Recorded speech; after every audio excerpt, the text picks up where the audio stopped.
नमस्कार दोस्तों, मैं सुप्रिया स्वागत करती हूँ आपका डिकोड एग्जाम के डेली करंट अफेयर की क्लास में। दोस्तों, आज हम अपनी करंट अफेयर की क्लास में डिस्कस करेंगे 14 अप्रैल से रिलेटेड करंट अफेयर को। तो चलिए जल्दी से आप सभी लोग सेशन से जुड़ जाइए, सेशन को शेयर करें आप सभी लोग। और जैसा कि मैं उम्मीद कर रही हूँ आप सभी लोग बहुत बढ़िया से अपनी प्रिपरेशन कर रहे होंगे और प्रॉपर टेस्ट दे रहे होंगे, लेकिन कोई मुझे ये नहीं बता रहा है कि जो लोग टेस्ट दे रहे हैं उन लोग की कैसी परफॉर्मेंस जा रही है। तो प्लीज आप लोग अपना स्कोर बताइए, मुझे कमेंट बॉक्स में बताइए और बताइए कि कौन सा जो है आपका सेक्शन वीक है। ये सारी चीजें ध्यान देते हुए टेस्ट दीजिए, ज्यादा से ज्यादा आप टेस्ट दीजिए, ज्यादा से ज्यादा आप लोग प्रैक्टिस कीजिए। प्रैक्टिस का ही टाइम है आप लोग के सामने, रिविजन और प्रैक्टिस, जितना जो पढ़े हैं उसको ही रिविजन करिए और प्रैक्टिस करिए, ठीक है। चलिए आते हैं हम अपने सेशन पे और क्लास स्टार्ट करूं उसके पहले कहना चाहूंगी कि जल्दी से चैनल को सब्सक्राइब कर लीजिए और बेल आइकन को प्रेस कर लीजिए। इससे आपको चैनल से रिलेटेड हर क्लास की वीडियो का प्रॉपर नोटिफिकेशन मिलेगा और आपकी कोई भी क्लास मिस नहीं होगी। चलिए स्टार्ट करते हैं अपनी क्लास को। और हमारी आज का सबसे पहला प्रश्न है कि जब भी मैं क्वेश्चंस को रीड कर रही हूं तो कोशिश करिएगा साथ में आंसर देने की। और हमारा जो पहला प्रश्न है दोस्तों की, हाल ही में केंद्रीय गृह मंत्री अमित शाह ने किस राज्य में वाइब्रेंट विलेज प्रोग्राम लॉन्च किया है? तो देखिए, वाइब्रेंट विलेज प्रोग्राम लॉन्च किया गया है केंद्रीय गृह मंत्री जी के द्वारा। किस राज्य में? ऑप्शंस आप लोग देख रहे हैं, जिन्हें आंसर पता है कमेंट बॉक्स में आंसर करें। दोस्तों, इसका जो करेक्ट आंसर है वो है बी, है अरुणाचल प्रदेश, ठीक है। आइए इसके बारे में बात करते हैं। तो देखिए, अभी हाल फिलहाल में अरुणाचल प्रदेश गए थे गृह मंत्री और उन्होंने, यानी कि केंद्रीय गृह मंत्री और सहकारिता मंत्री, ठीक है, इनको इनके हाथ देखा जाए तो सहकारिता मंत्रालय भी गृह मंत्री के हाथ में। और ये अमित शाह जी ने अरुणाचल प्रदेश के अंजा जिले के सीमावर्ती गांव, ध्यान रखिएगा किबूथी, ठीक है, किबूथी में वाइब्रेंट विलेज प्रोग्राम लॉन्च किया है, ठीक है। कहां पे दोस्तों? अरुणाचल प्रदेश में कौन से गांव में? किबूथू गांव के पास में इन्होंने क्या किया है? वाइब्रेंट विलेज प्रोग्राम को लॉन्च किया है केंद्र के द्वारा। ध्यान रखिएगा इस कार्यक्रम का उद्देश्य क्या है जो ये कार्यक्रम लॉन्च किया गया है। तो जितने भी जो भारत और चीन की सीमा पर जो गांव स्थित है उन गांव का व्यापक विकास करना ही इस वाइब्रेंट विलेज प्रोग्राम का उद्देश्य है, जो गांव भारत और चीन की सीमा पर स्थित है, ठीक है। इसके तहत देखिए, वाइब्रेंट विलेज प्रोग्राम को जो है कितने मंजूरी दिया गया, क्या राशि है दोस्तों? तो यहाँ 4,800 करोड़ रुपए के साथ जो है इस प्रोग्राम को मंजूरी दी गई है, वाइब्रेंट विलेज प्रोग्राम को। और इसमें भी देखिएगा, इस राशि में देखा जाए 2022 से 23, ठीक है, 2022-23 से लेकर के 2025-26 के लिए विशेष रूप से ध्यान रखिएगा इन क्षेत्रों में सड़क संपर्क के लिए 2,500 करोड़ रुपए का क्या किया गया है? आवंटन किया गया है। राशि को क्या किया गया है?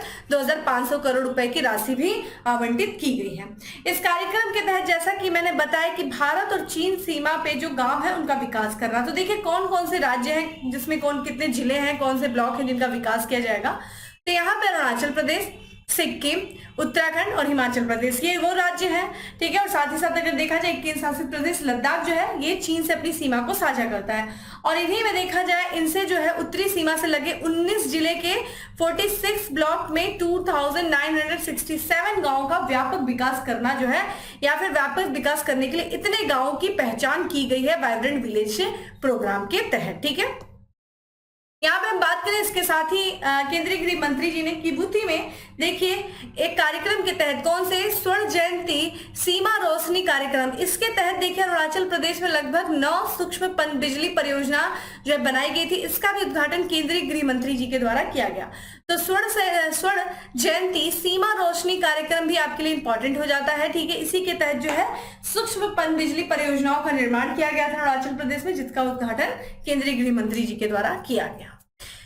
चूंकि बात करें दोस्तों अरुणाचल प्रदेश की, दोस्तों अरुणाचल प्रदेश नॉर्थ ईस्ट में स्थित ये स्टेट है, ठीक है। और ध्यान रखिएगा ये जो है इसका गठन हुआ था 20 फरवरी 1987 को इसका गठन किया गया था। आप देख सकते हैं, देखिए अरुणाचल प्रदेश, देखिए अरुणाचल प्रदेश की 3 देशों के साथ अंतर्राष्ट्रीय सीमा लगती है। और देखा जाए कितने स्टेट के साथ, तो 2 स्टेट के साथ ये अपनी सीमा को साझा करता है। बात करें कौन कौन से देश, तो अगर आप देखिए वेस्ट में देखिए ध्यान दोस्तों कौन सा देश है, तो ये ध्यान रखिएगा भूटान है, फिर यहाँ पे आपको चीन दिख रहा है, और फिर ईस्ट की तरफ जो है म्यांमार से अपनी सीमा को साझा करता है। और किन राज्यों से ये अपनी सीमा को साझा करता है दोस्तों? तो असम से, और साथ ही साथ बात करें तो नागालैंड से ये अपनी सीमा को साझा करता है। असम तो आपको पता ही है, 7 सिस्टर्स में से सारे राज्यों से सीमा साझा करने वाला जो राज्य है वो असम है। असम की दोस्तों यहाँ पे बात करें अरुणाचल प्रदेश की, तो राजधानी दोस्तों क्या है, ईटानगर है। यहाँ के जो राज्यपाल है वो है केवल त्रिविक्रम परनाइक जो है वो यहाँ के राज्यपाल है। मुख्यमंत्री पेमा खांडू है। बात करें यहाँ पे कुछ उत्सव की जो यहाँ पे आयोजित किए जाते हैं, कौन कौन से हैं, लोसर है, ठीक है, सोलंग है, द्रीत उत्सव है, चलो, ठीक है, चलो लोक उत्सव, ये सब जो है उत्सव का आयोजन अरुणाचल प्रदेश में किया जाता है। आइए बात करते हैं अगले प्रश्न की। अगला प्रश्न है दोस्तों की, निम्न में से किसके द्वारा प्रवाह पोर्टल लॉन्च किया गया है। देखिए प्रवाह पोर्टल इंपॉर्टेंट है, इस पोर्टल का फुल फॉर्म और भी ज्यादा इंपॉर्टेंट है। और ये पोर्टल दोस्तों लॉन्च किया गया है देश के केंद्रीय बैंक यानी कि रिजर्व बैंक ऑफ इंडिया के द्वारा इस प्रवाह पोर्टल को लॉन्च किया गया है। तो जितने भी देखिए जो आवेदन किया जाता है रिजर्व बैंक ऑफ इंडिया में, जो आवेदन की प्रक्रिया होती है उसको सरल बनाना, और ना सिर्फ सरल बनाना बल्कि कारगर बनाने के लिए भारत के केंद्रीय बैंक ने, रिजर्व बैंक ऑफ इंडिया ने ये पोर्टल जो है वो लॉन्च करेगी। क्या नाम है, प्रवाह पोर्टल। प्रवाह पोर्टल का फुल फॉर्म क्या है, platform for regulatory application validation and authorization, ठीक है। तो इसका फुल फॉर्म आपके लिए इंपॉर्टेंट है, प्रवाह पोर्टल लॉन्च किया जाएगा, ठीक है। इस पोर्टल की ध्यान रखिए, तो यह पोर्टल देखिए जितने भी जो आवेदन जो मांगे गए हैं या फिर मंजूरी पर जो निर्णय लेने पर की समय सीमा ये दिखाएगा, और यह कदम ध्यान रखिएगा जितनी भी जो विनियामक प्रक्रियाएं हैं, ठीक है, उनको अधिक दक्ष बनाएगा, ठीक है, उनमें अधिक दक्षता लाएगा, और जो रिजर्व बैंक ऑफ इंडिया की जो विनियमित संस्थाएं हैं उन संस्थाओं के लिए इजी ऑफ डूइंग बिजनेस की सुविधा वो प्रदान करेगा, ठीक है, इजी ऑफ डूइंग। तो ये ध्यान रखिएगा, जो प्रवाह पोर्टल लॉन्च किया गया है दोस्तों वो किया गया है रिजर्व बैंक ऑफ इंडिया के द्वारा। चलिए, मैंने आपसे लगातार रिजर्व बैंक ऑफ इंडिया के बारे में इधर बात किया। मैंने बताया रिजर्व बैंक ऑफ इंडिया का स्थापना कब हुआ, किस एक्ट के तहत हुआ। रिजर्व बैंक ऑफ इंडिया का अभी देखिए स्थापना दिवस भी 1 अप्रैल को मनाया गया। और मैंने आपको ये भी बताया था कि रिजर्व बैंक ऑफ इंडिया का राष्ट्रीयकरण यानी कि नेशनलाइजेशन कब किया गया था। ये सारी चीजें मैंने आपको बताई थी। पहले गवर्नर कौन थे, वर्तमान के गवर्नर कौन है, ये सारी चीजें आप मुझे कमेंट बॉक्स में आंसर करें। चलिए अब बात करते हैं दोस्तों स्कीम की। स्कीम बहुत इंपॉर्टेंट है। अगर आप लोगों ने लास्ट पीसेस का, जो लोग इस बार पीसेस दे रहे हैं दोस्तों, तो देखिए लास्ट के जो पेपर आया था 2022 में, उसमें लगभग योजनाओं से 6 प्रश्न पूछे गए थे, ठीक है दोस्तों। तो आपके लिए देखिए करंट अफेयर में बहुत इंपॉर्टेंट है। लगभग 30-32 क्वेश्चन जो थे वो करंट अफेयर के थे। इसमें योजनाओं के 6 प्रश्न अलग से थे, तो लगभग 5-6 प्रश्न स्कीम से रिलेटेड थे। पुरानी स्कीम भी पूछी जाती है, सीक्वेंस में क्रम लगा के पूछता है, तो स्कीम आपके लिए इंपॉर्टेंट हो जाती है दोस्तों। यहाँ पे एक स्कीम है, एक योजना है, ध्यान रखिएगा, प्रधानमंत्री मुद्रा योजना, जो कि अभी हाल फिलहाल में चर्चा में थी। बस यही प्रश्न आपसे पूछ दिया गया है कि प्रधानमंत्री मुद्रा योजना की शुरुआत किस वर्ष हुई थी। कब हुई थी, ऑप्शंस आप देख रहे हैं, 2018, 2017, 2016 या फिर 2015। दोस्तों इसकी जो शुरुआत हुई थी वो 8 अप्रैल 2000, ठीक है, कब हुई थी, 15 को हुई थी। तो अभी देखा जाए इसने, ठीक है, इसके बारे में बात करते आइए। तो देखिए ये जो प्रधानमंत्री मुद्रा योजना की दोस्तों शुरुआत की गई थी वो 8 अप्रैल 2015 को शुरू किया गया था, ठीक है। इस योजना के तहत देखिए क्या किया जाता है, तो जनरली जो देश के लोग हैं उनको लघु व्यवसाय, ठीक है, माइक्रो जो है, एक तरीके से माइक्रो जो व्यवसाय है उसको शुरू करने के लिए ऋण प्रदान किया जाता है। और ये जो लोन होता है वो मैक्स टू मैक्स कितना होना चाहिए दोस्तों, 10 लाख। तो 10 लाख तक का जो है अधिकतम ऋण इसके तहत उपलब्ध किया जाता है, ठीक है। किस चीज के लिए, तो ये ध्यान रखिएगा, लघु व्यवसाय, ठीक है, माइक्रो बिजनेस स्टार्ट करने के लिए ये जो है मुद्रा योजना की शुरुआत की गई थी। देखिए ध्यान रखिएगा, मुद्रा का फुल फॉर्म ही है, क्या है दोस्तों, एग्जाम में मुद्रा का फुल फॉर्म भी आपसे पूछा गया है, micro unit development refinance agency, ठीक है। तो माइक्रो यूनिट को डेवलप करने के लिए रीफाइनेंस करने वाली जो एजेंसी, यही मुद्रा योजना है। इस योजना के तहत देखिए 3 प्रकार के ऋण दिए जाते हैं। ये भी प्रश्न आपसे पूछा गया है एग्जाम में, क्योंकि मैक्सिमम 10 लाख तक का ऋण दिया जाता है, लेकिन ये ऋण 3 प्रकार से दिया जाता है। जैसे कि दोस्तों सबसे पहला ऋण है शिशु ऋण, ठीक है, जो कि 50,000 रुपए तक का होता है।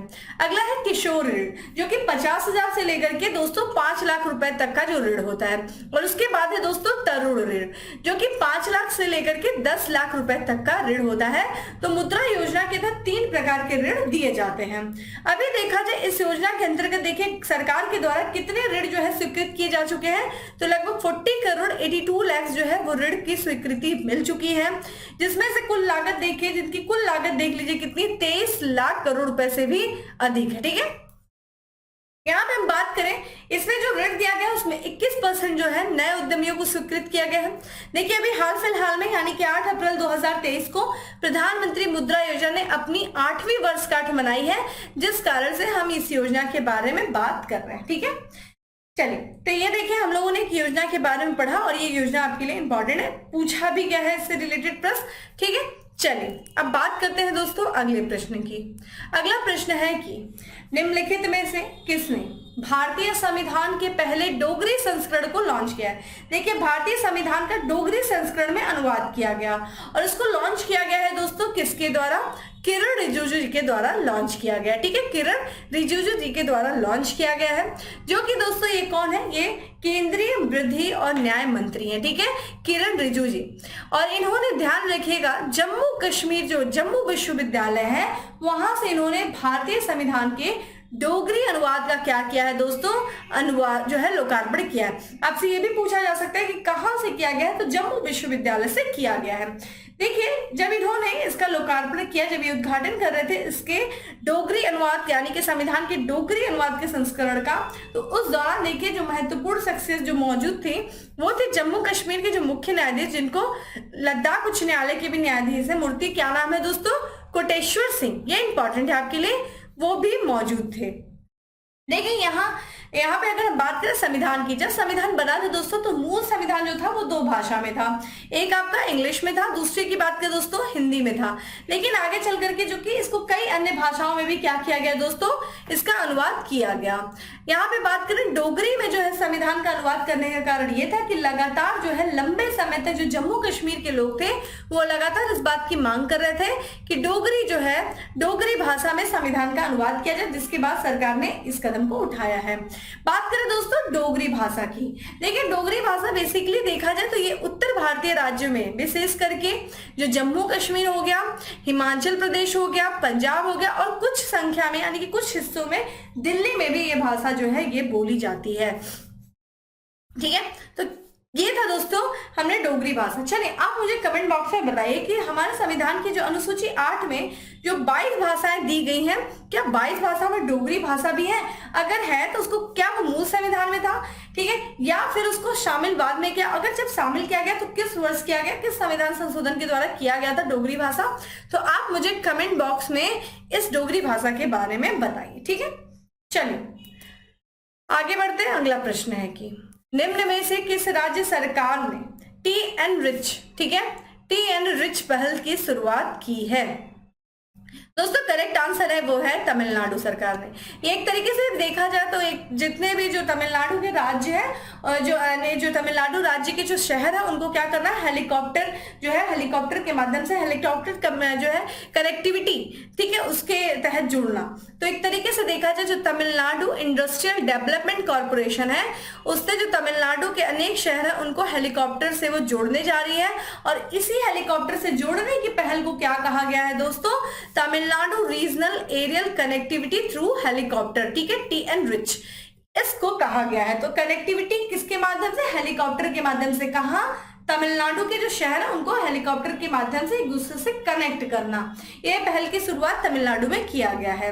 यहाँ पे जितने भी जो बिना यूज जो अभी तक यूज नहीं हो रहे हेलीपैड जो अयोग्य हो चुके हैं उन्हीं का जो है लगभग वहां पे 80 से अधिक ऐसे बेकार पड़े हुए अयोग्य हेलीपैड है उनको सही करके उनकी मरम्मत करके एक तरीके से उनका उपयोग जो है इंटरसिटी कनेक्टिविटी के लिए किया जाएगा। ठीक है, चलिए आइए हम थोड़ा सा ये देख लेते हैं। यहाँ पे कुछ और भी स्कीम है, कुछ पहल है जो कि अन्य राज्यों में शुरू की गई थी। यहाँ पे देखिए अभी हाल फिलहाल में तेलंगाना सरकार ने जो शहर में जो जल निकाय है उनका कायाकल्प करने के लिए एक पहल शुरू किया है, एक प्रोग्राम शुरू किया है जिसका नाम है लेक डेवलपमेंट प्रोग्राम। तो लेक डेवलपमेंट प्रोग्राम किसके द्वारा शुरू किया गया है, तेलंगाना सरकार के द्वारा शुरू किया गया है। उद्देश्य क्या है दोस्तों, तो तेलंगाना की जो राजधानी हैदराबाद तो उसके आसपास के जितने भी लगभग 50 जो जल निकाय है उन जल निकायों का कायाकल्प और विकास करना। ठीक है, तो ये इसका उद्देश्य है। वही देखा जाए दोस्तों हम लोगों ने कुछ दिन पहले भी पढ़ा था कि पश्चिम बंगाल की सरकार में जो जिले हैं जो उनको क्या करना, उनके सड़कों के माध्यम से अच्छी जो है सड़कें बनाना, सारे जिलों को एक दूसरे से जोड़ने के लिए एक पहल चलाई है, एक परियोजना शुरू की है जिसका नाम है पथ श्री रास्ता श्री परियोजना। जो कि पश्चिम बंगाल सरकार के द्वारा शुरू किया गया है। वही बात करें दोस्तों, मध्य प्रदेश सरकार ने, ध्यान रखिएगा, मुख्यमंत्री आवासीय भूमि अधिकार योजना की शुरुआत की थी। तो ये कुछ अन्य राज्यों से संबंधित कुछ योजनाएं हैं, कुछ पहल है, कुछ कार्यक्रम है, जिनके बारे में हमने पिछले कुछ क्लासेस में भी पढ़ा था। यहाँ पे आपका रिवीजन हो गया। आइए दोस्तों, ये हमारा स्पोर्ट्स से रिलेटेड प्रश्न है। देखिए, स्पोर्ट्स से रिलेटेड प्रश्न काफी पूछे जाते हैं, ठीक है। हमने अभी पिछले साल का मैं देख रही थी, प्रीवियस का पेपर फिर से देख रही थी, तो उसमें फिर से मुझे लगा अरे कितने सारे स्पोर्ट्स के क्वेश्चंस आते हैं। तो देखिए, स्पोर्ट्स के क्वेश्चन अच्छे से पढ़ के जाएगा, करंट में बहुत ज्यादा पूछे जाते हैं।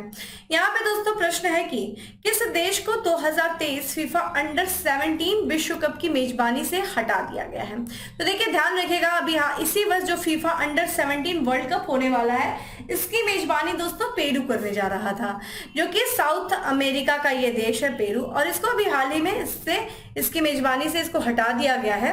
तो यहाँ पे देखिए, जो फीफा, जो विश्व फुटबॉल संस्था है, जो विश्व फुटबॉल नियंत्रण संस्था है फीफा दोस्तों, उसने क्या किया है कि पेरू को जो है 2023 अंडर 17 विश्व कप की मेजबानी का जो अधिकार था उसने छीन लिया।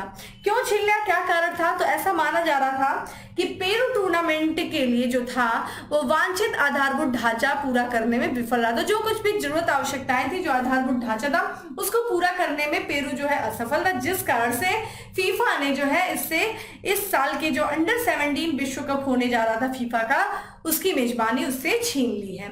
ये जो फैसला, ये जो निर्णय लिया गया है, बाकायदे विस्तृत चर्चा के बाद लिया गया है। किन के बीच, फीफा और पेरू फुटबॉल जो फेडरेशन, उनके बीच में एक बैठक हुई, चर्चा की गई, उसके बाद ये निर्णय लिया गया।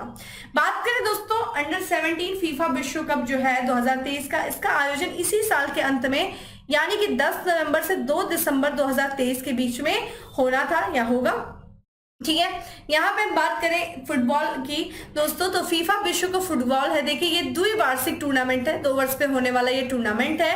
और इसमें क्या करते हैं, फीफा जो है, जो 17 वर्ष से कम आयु के जो खिलाड़ी रहते हैं उनके लिए जो है इसका आयोजन फीफा करवाती है, ठीक है। यह टूर्नामेंट, ध्यान रखिएगा, दुनिया भर से लगभग 24 टीमों को क्या करती है, वो शामिल करती है। तो अब देखते हैं कि कौन करेगा इस साल के फीफा अंडर 17 विश्व कप की मेजबानी, कौन सा देश करेगा, ये इंपॉर्टेंट है आपके लिए। फिलहाल अभी पेरू से जो है उसकी एक तरीके से मेजबानी की जो थी अधिकार छीन लिए गए हैं।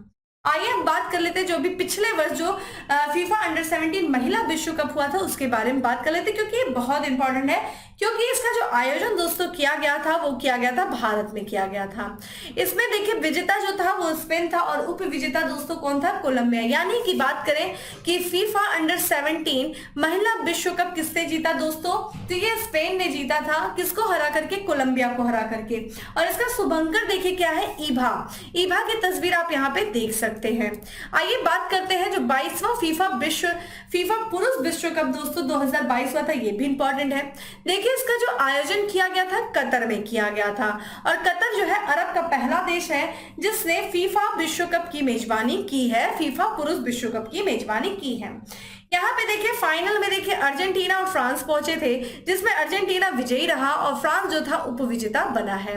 शुभंकर के बारे में मैंने अपनी लास्ट क्लास में बात किया था। लाइव जो है ये इसका शुभंकर है जिसकी तस्वीर आप देख रहे हैं। और देखिए यहाँ पे जो फुटबॉल था उसका भी नाम आपके लिए इंपॉर्टेंट है, मैंने आपसे क्वेश्चन भी पूछा था। और ये जो फुटबॉल था इस साल का, इसका नाम देखिए क्या है, अल रिहला जो है ये फुटबॉल का नाम था। जो अगला विश्व कप होगा दोस्तों 2026 में होगा फीफा पुरुष विश्व कप। ये देखिए इसके जो आयोजक करता जो देश हैं, जो मेजबान देश है, वो अमेरिका, कनाडा और मैक्सिको, 3 देशों के द्वारा जो है फीफा विश्व कप 2026 की मेजबानी की जाएगी। तो ये आप थोड़ा सा ध्यान रखिएगा। कमेंट बॉक्स में आंसर करिए कि 2018 की फीफा पुरुष विश्व कप की मेजबानी किस देश ने किया था। देखिए पिछला भी जाकर के पूछ सकता है, तो इसके जस्ट एक पहला ध्यान रखिए, यानी कि 21वां ध्यान रखिए, 22वां आपको बता दिया गया, 23वां कहाँ होने वाला है ये ध्यान रखिए। तो ये थोड़ा सा क्रम इस तरह के पूछे जाते हैं और पूछे भी गए हैं आपसे, तो इसलिए थोड़ा सा ध्यान रखिएगा, इस तरीके से पढ़ने की कोशिश करिएगा। अगला प्रश्न है दोस्तों की हाल ही में चर्चा में रहा नाथुला दर्रा, ठीक है, किस राज्य में स्थित है। देखिए अभी यहाँ पे हिमस्खलन हो गया है जिसकी वजह से कई लोगों की मौत हो गई है, कुछ लोग घायल हुए हैं, जिस कारण से नाथुला दर्रा जो है वो चर्चा में आ गया है। और ये ध्यान रखिएगा ये सिक्किम में है, भारत और भूटान की सीमा पर स्थित सिक्किम में नाथुला दर्रा है, ठीक है, सिक्किम राज्य में स्थित है। और ये तिब्बत और भारतीय राज्यों जो है कौन कौन से, सिक्किम और पश्चिम बंगाल के बीच हिमालय के दोंग्या, ठीक है, दोंग्या रेंज में एक पहाड़ी दर्रा है। आप यहाँ पे देखिए, इसकी तस्वीर आप देख सकते हैं। ये देखिए, ये भूटान है और ये ध्यान रखिएगा ये सिक्किम है दोस्तों, गंगटोक कैपिटल है। यहाँ पे आपको जो है नाथुला दर्रा दिख रहा है। यहीं से होकर के जो है देखिए मानसरोवर की यात्रा के लिए लोग पिलग्रिम्स वगैरह जाते हैं, और नहीं तो ये तो उत्तराखंड से होते हुए भी जाते हैं, 2 रास्ते हैं, तो नाथुला और ये। यहाँ पे हम बात करें पूर्वी जो है सिक्किम में ये नाथुला जो है इलाके में भी हमने बताया कि हिमस्खलन हो गया था, जिसमें कई पर्यटकों की यानी कि लगभग 7 पर्यटकों की मौत हो गई, 1 दर्जन लोग घायल हो गए, जिस कारण से नाथुला दर्रा जो है ये चर्चा में आ गया। आइए बात कर लेते हैं कुछ भारत के प्रमुख दर्रों के बारे में, एक एक करके, इंपॉर्टेंट है, आपसे एग्जाम में पूछा गया। सबसे पहला दर्रे की बात करें दोस्तों जो उत्तराखंड राज्य में स्थित है। देखिए उत्तराखंड राज्य में क्या है, माना, लिपुलेख, नीति, ठीक है, ये 3 दर्रे हैं कि कौन सा दोस्तों, उत्तराखंड में। वही बात करें दोस्तों हिमाचल, यहाँ जम्मू कश्मीर में कौन कौन सा है, काराकोरम, ठीक है, काराकोरम दर्रा है, जोजिला है, बनिहाल है, पीर पंजाल है, बुर्जिला दर्रा है। हिमाचल प्रदेश में बहुत इंपॉर्टेंट दोस्तों, कई बार पूछा गया है, सिपिकला है, ठीक है, अगर हम देखें यहाँ पे तो सिपिकला, ठीक है, रोहतांग और यहाँ पे बारालाचा दर्रा है। अरुणाचल प्रदेश में देखिए दीफू है, यांगपा है, फिर बोमडिला दर्रे हैं, ठीक है। यहाँ पे हम बात करें सिक्किम में दोस्तों, अभी हम लोगों ने देखा नाथुला दर्रा, और दूसरा कौन सा है दोस्तों, जेलेपला दर्रा। केरल में देखिए कौन सा है, पालघाट दर्रा, और बात करें दूसरा कौन सा है, सेंटकुट्टा दर्रा। महाराष्ट्र में देखिए 2 दर्रे हैं, भोरघाट, थारघाट, ठीक है। अच्छा आप इसका क्रम भी देख लीजिएगा, पालघाट, भोरघाट, इस तरीके से पूछा जाता है, तो सबसे पहले ध्यान रखिएगा थारघाट, भोरघाट, फिर पालघाट आता है, ठीक है। फिर हम देखें तुजू दर्रा जो कि कहाँ है दोस्तों, मणिपुर में है। तो ये कुछ इंपॉर्टेंट दर्रे हैं जो आपके एग्जाम के लिए इंपॉर्टेंट था। ये चार्ट देखिए अच्छे से याद कर लीजिएगा, यहाँ से लगभग मैच द फॉलोइंग करके प्रश्न आ जाता है कि एक तरफ दर्रे दे देगा, एक तरफ स्टेट दे देगा, और आपको मैच द फॉलोइंग करने के लिए दे देगा कि बताइए भाई कौन सा दर्रा कहाँ स्थित है, ठीक है। आइए हम बात करते हैं अगले प्रश्न की। अगला प्रश्न जो कि अपॉइंटमेंट से संबंधित है कि निम्न में से कौन राष्ट्रीय राइफल एसोसिएशन ऑफ इंडिया का नया अध्यक्ष नियुक्त किया गया है। तो किसे किया गया है दोस्तों, राष्ट्रीय national rifle association of India का नया चेयरपर्सन किसे नियुक्त किया गया है, यह किया गया है कलिकेश नारायण जी को किया गया है। करेक्ट आंसर इज सी, ठीक है। तो आप इनकी तस्वीर देख सकते हैं स्क्रीन पे, कलिकेश नारायण सिंह, और इनको राष्ट्रीय राइफल एसोसिएशन का जो है नया प्रेसिडेंट नियुक्त किया गया है। और इन्होंने दोस्तों किसका स्थान लिया है, कलिकेश नारायण सिंह जी ने ये लिया है रणिंदर, ठीक है, सिंह का स्थान इन्होंने लिया है। बात करें दोस्तों national rifle association of India की, तो ये शूटिंग खेल के लिए एक शीर्ष निकाय है। इसकी स्थापना देखिए कब हुई थी, 1951 में हुई थी, ठीक है। तो ये देखिए जितने भी एसोसिएशन हैं, अगर हम किसी के बारे में पढ़ रहे हैं तो इनका आपको ध्यान रखना होगा। चलिए आइए कुछ और भी चीजें देख लेते हैं जो कि एक तरीके से पर्सनालिटी से संबंधित है। तो यहाँ पे न्यूजीलैंड की देखिए है किम कॉटन, जिनकी तस्वीर आप देख रहे हैं, और ये पुरुषों की कुल मेंबर T20 इंटरनेशनल मैच में अंपायर बनने वाली ये पहली महिला है। स्टार प्रश्न कर लीजिए, बहुत इंपॉर्टेंट है, किम कॉटन है ये, और ये न्यूजीलैंड की है। और ये ध्यान रखिएगा कि ये ऑन फील्ड अंपायर बनने वाली है, ये first women on field umpire बनी है फुल मेंबर्स मेंस 20 टीम की, ठीक है। अगला ध्यान रखिएगा समिति से संबंधित है दोस्तों, तो यहाँ पे मंत्रालय है कौन सा, केंद्रीय आवास और शहरी कार्य मंत्रालय। और इन्होंने देखिए जितनी भी अधूरी रियल एस्टेट परियोजनाएं हैं, ठीक है, जो कुछ भी परियोजनाओं की समस्या है, उन समस्याओं को जानने के लिए, उन समस्याओं से निपटने के लिए, कौन से दोस्तों, जो अधूरी, ठीक है, जो इनकम्प्लीट है, जो रियल एस्टेट है, उनके क्या करना, उन परियोजनाओं की समस्याओं को जानना, उनके निदान के लिए एक 14 सदस्यीय समिति का गठन किया है। इस समिति के देखिए अध्यक्षता कौन कर रहा है दोस्तों, वो कर रहे हैं अमिताभ कांत। अमिताभ कांत देखिए ये G20 शेरपा की क्या है दोस्तों, ये G20 शेरपा भी हैं, ठीक है। शेरपा मीटिंग पहले कहाँ हुई थी, उदयपुर में हुई थी, ठीक है। तो ये G20 जो शेरपा अमिताभ कांत है, यही इस समिति की अध्यक्षता भी कर रहे हैं। ये ध्यान रखिएगा नीति आयोग के पूर्व CEO भी रह चुके थे। तो यहाँ से कुछ इंपॉर्टेंट जो है अपॉइंटमेंट है, कुछ शख्सियत है जो अभी फिलहाल चर्चा में है, ये जरूरी है। चलिए बात करते हैं आज अपने अगले प्रश्न की जो कि डेज और से संबंधित है कि हाल ही में कब राष्ट्रीय सुरक्षित मातृत्व दिवस मनाया गया, ठीक है। तो राष्ट्रीय सुरक्षित मातृत्व दिवस दोस्तों कब मनाया गया, 11 अप्रैल को मनाया गया, ठीक है। करेक्ट आंसर इज बी, तो यहाँ पे ध्यान रखिएगा, जो हर साल 11 अप्रैल को राष्ट्रीय मातृत्व दिवस मनाया जाता है, ठीक है। उद्देश्य क्या होता है? माता के स्वास्थ्य यानी कि मातृत्व स्वास्थ्य, और इतना ही नहीं दोस्तों, गर्भावस्था जब वो प्रेग्नेंट होती है और प्रसवोत्तर यानी कि डिलीवरी के दौरान जो है उचित जो है चिकित्सा देखभाल की जो आवश्यकता है उसके प्रति लोगों को जागरूक करने के लिए इस दिवस की शुरुआत की गई थी। दोस्तों, इस दिवस को सबसे पहले 2003 में जो है घोषित किया गया था भारत सरकार के द्वारा।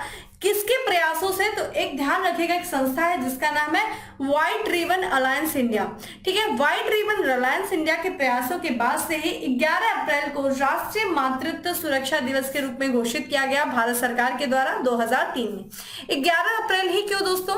क्योंकि ध्यान रखिएगा, यह दिवस जो है, जो एक सामाजिक सुधार करता है जिनका नाम है कस्तूरबा गांधी, उन्हीं की जयंती के अवसर पर 11 अप्रैल को यह दिन जो है वो चुना गया था, ठीक है। तो ये डेज हमने देखा।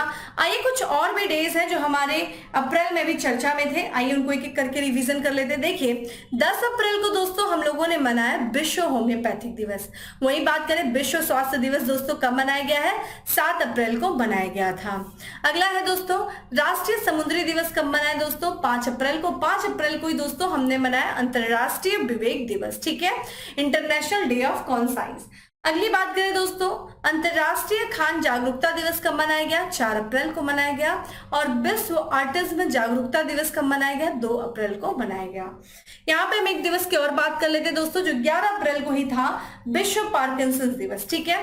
ये दोस्तों 11 अप्रैल को मनाया गया है इसी साल। और इस वर्ष की देखिए थीम क्या है? #Take 6 for PD। मतलब क्या हुआ इस थीम का? तो यहाँ ध्यान रखिएगा, इस थीम का मतलब है कि हर 6 मिनट में एक पीडी यानी कि पार्किंस डिजीज को डायग्नोस करना, ठीक है। तो पार्किंस डिजीज जो है, विश्व पार्किंस दिवस मनाया जाता है, पार्किंसंस दिवस मनाया जाता है 11 अप्रैल को। और 11 अप्रैल को ही दोस्तों हम क्या मनाते हैं? राष्ट्रीय मातृ सुरक्षा दिवस के रूप में भी मनाया जाता है। तो ये अप्रैल के अभी तक के जो दिवस है हम लोगों ने क्लास में पढ़ा था, उनको एक करके हम लोगों ने रिवीजन कर लिया। आइए अब आज के हम लास्ट प्रश्न की तरफ बढ़ते हैं कि फूड कॉन्क्लेव 2023 का आयोजन कहाँ किया जाएगा? फूड कॉन्क्लेव 2023 का आयोजन दोस्तों कहाँ किया जाएगा, किस शहर में किया जाएगा? ऑप्शंस आप देख रहे हैं और इसका करेक्ट आंसर है दोस्तों तेलंगाना की जो राजधानी हैदराबाद, वहां पे, ठीक है, फूड कॉन्क्लेव 2023 का आयोजन किया जाएगा। ये ठीक है 2 दिनों तक चलने वाला ये कॉन्क्लेव है, फूड कॉन्क्लेव, ठीक है, जिसका आयोजन ध्यान रखिएगा 28 और 29 अप्रैल के बीच में किया जाएगा हैदराबाद, ठीक है, तेलंगाना के हैदराबाद में किया जाएगा। उद्देश्य दोस्तों क्या है इस कॉन्क्लेव का? तो जो वर्तमान दशक में, ठीक है, यानी कि 2020 से लेकर 2030 तक की जो वर्तमान में दशक में देखा जाए, भारतीय कृषि खाद्य क्षेत्र के विकास के लिए मुख्य चुनौतियां और अवसरों की पहचान करना। तो इस दशक के दौरान जो कुछ भी भारतीय कृषि के क्षेत्र में जो कुछ भी चुनौतियां हैं, ठीक है, और जो कुछ भी अवसर, ना सिर्फ चुनौतियां बल्कि अवसरों की पहचान करके इस क्षेत्र का विकास करना, यही फूड कॉन्क्लेव 2023 के मनाए जाने का उद्देश्य है, जो कि इस साल हैदराबाद में आयोजित किया जाएगा इसी मंथ के लास्ट में। आइए यहाँ पे हम कुछ और भी दिवस पढ़ लेते हैं जो कि अभी हाल फिलहाल में चर्चा में थे। जैसे कि फरवरी 2023 में दोस्तों नारियल उत्पादों के व्यापार और विपणन पर अंतरराष्ट्रीय सम्मेलन दोस्तों कहाँ आयोजित किया? हैदराबाद में। दोस्तों ध्यान रखिएगा, ये जितनी भी सारी चीजें जो अभी हाल फिलहाल में हैदराबाद में आयोजित की गई हैं उनको हम रिवीजन कर रहे हैं। तो ध्यान रखिएगा, नारियल के उत्पादन में व्यापार और विपणन पर अंतरराष्ट्रीय सम्मेलन जो आयोजित किया गया हैदराबाद में। यहीं पे देखा जाए हैदराबाद में दोस्तों दुनिया का पहला रियल टाइम गोल्ड ATM लगाया गया है, कहाँ? हैदराबाद में। और मई 2023 में ध्यान रखिएगा, इसके हम लोग चर्चा किए थे कि इस साल मई 2023 तक हैदराबाद जो है वो 100% सीवरेज सुविधाओं वाला भारत का पहला शहर बन जाएगा, ठीक है। तो आपसे ये तो बहुत इंपॉर्टेंट चीजें हैं कि कौन सा शहर जो है इस वर्ष यानी कि मई 2023 तक 100% सीवरेज सुविधाओं वाला देश का पहला शहर बन जाएगा, वो हैदराबाद है। वही ध्यान रखिएगा, भारत के पहले ओपन रॉक संग्रहालय, ओपन रॉक म्यूजियम का उद्घाटन कहाँ किया गया दोस्तों? वो भी हैदराबाद में किया गया, ठीक है। तो ये था कुछ महत्वपूर्ण तथ्य जो हैदराबाद से संबंधित है और हम लोगों ने एक साथ रिवीजन कर लिया। चलिए अब बात करते हैं दोस्तों फैक्ट्स ऑफ द डे की, यानी कि छोटा पैकेट बड़ा धमाका, ठीक है। लगता होगा आपको ये बहुत छोटे से है, लेकिन देखिए यहाँ से प्रश्न बहुत इंपॉर्टेंट बन जाते हैं। दोस्तों यहाँ पे हम बात करें सबसे पहले फैक्ट्स की कि भारतीय युवा ग्रैंड मास्टर जिन्होंने विश्व शतरंज, ठीक है, आर्मेगेडन एशिया और ओशिनिया इवेंट का टाइटल जीता, कौन जीता दोस्तों? डी गुगेश, ठीक है, डी गुगेश ने जीता है। वहीं बात करें T20 क्रिकेट में सर्वाधिक हैट्रिक लेने का रिकॉर्ड बनाया, किसने बनाया? राशिद खान। ये किस तरफ से खेले? गुजरात टाइटंस के ये खिलाड़ी थे। वहीं बात करें 11 अप्रैल को समाज सुधारक महात्मा ज्योतिबा फूले की जयंती को सार्वजनिक अवकाश के रूप में घोषित किया गया, किसके द्वारा? राजस्थान। तो राजस्थान सरकार जो है वो 11 अप्रैल को सार्वजनिक अवकाश के रूप में मनाएगी, किस दिन दोस्तों? तो महात्मा जो है ज्योतिबा फूले की जयंती पर। ज्योतिबा फूले से संबंधित देखिए 2022 पीसीएस में भी प्रश्न आया था। अगला है दोस्तों LIC यानी कि भारतीय जीवन बीमा निगम के चीफ इन्वेस्टमेंट ऑफिसर किसे नियुक्त किया गया है? रत्नाकर पटनायक को नियुक्त किया गया है। वहीं अगला और लास्ट है आज का कि IPL इतिहास में सबसे तेज 6000 रन बनाने वाले बल्लेबाज बन गए हैं कौन दोस्तों? डेविड वार्नर, जो कि दिल्ली कैपिटल्स के ये कप्तान हैं। तो देखिए हम लोगों ने आज के फैक्ट्स ऑफ द डे में दोस्तों हम लोगों ने ऑलमोस्ट देखा जाए तो स्पोर्ट्स से रिलेटेड आज काफी हम लोगों ने न्यूज देखी है और उसको रिवीजन भी किया है। तो चलिए दोस्तों, ये था आज का हमारा करंट अफेयर। उम्मीद करती हूँ आपको अच्छा लगा होगा। अच्छा लगा हो तो लाइक करिए, ज्यादा से ज्यादा लोगों को शेयर करें और डेली करंट अफेयर की जो PDF है वो आपको टेलीग्राम ग्रुप पे अवेलेबल है, जिसका लिंक आपको डिस्क्रिप्शन बॉक्स में दिया हुआ है। जाइए डाउनलोड करिए और अपनी नोट्स बनाइए। चलिए फिर मिलेंगे हम अपने अगले सेशन में, तब तक के लिए bye, have a good day, stay safe and stay happy.